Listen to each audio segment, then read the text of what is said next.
Assalamualaikum warahmatullahi wabarakatuh.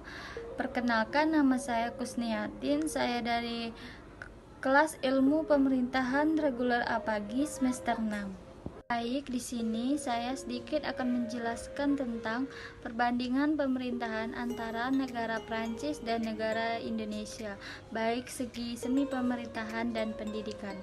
Pertama, saya akan menjelaskan tentang negara Prancis. Negara Prancis adalah salah satu negara di benua Eropa yang dikenal sebagai pusat mode dunia karena di sini banyak bermukim desainer terkenal di dunia yang menghasilkan karya seni tinggi dan sebagai destinasi penting pariwisata dunia dengan ikonnya Menara Eiffel. Prancis adalah salah satu negara yang maju pendidikannya di antara beberapa negara Eropa lainnya.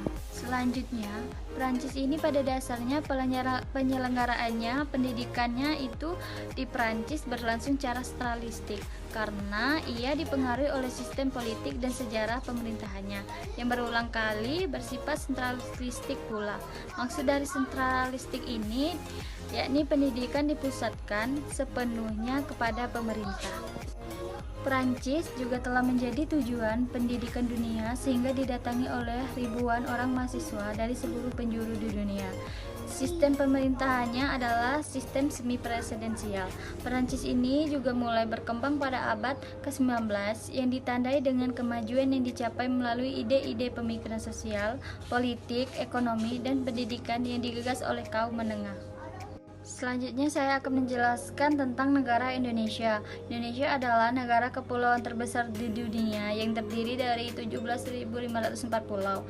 Indonesia adalah negara berpenduduk terbesar keempat di dunia dan negara yang berpenduduk muslim terbesar di dunia dengan penganut lebih dari 230 juta jiwa. Bentuk negara Indonesia adalah negara kesatuan dan bentuk pemerintahan Indonesia adalah republik dengan Dewan Perwakilan Rakyat, Dewan Perwakilan Daerah, dan Presiden yang dipilih secara langsung.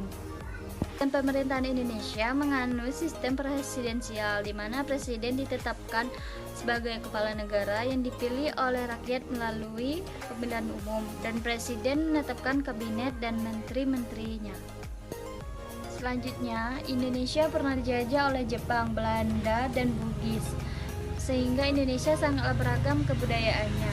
Indonesia memiliki alam yang sangat indah dan menjadi salah satu tujuan para turis untuk berwisata. Pendidikan Indonesia telah diatur oleh Undang-Undang 1945, Pasal 31 ayat 1 dan 3. Dan pendidikan Indonesia memiliki tingkatan, yaitu dari tingkatan PAUD, TK, SD, SMP, SMA, hingga perguruan tinggi. Sekian dari saya. Wassalamualaikum warahmatullahi wabarakatuh.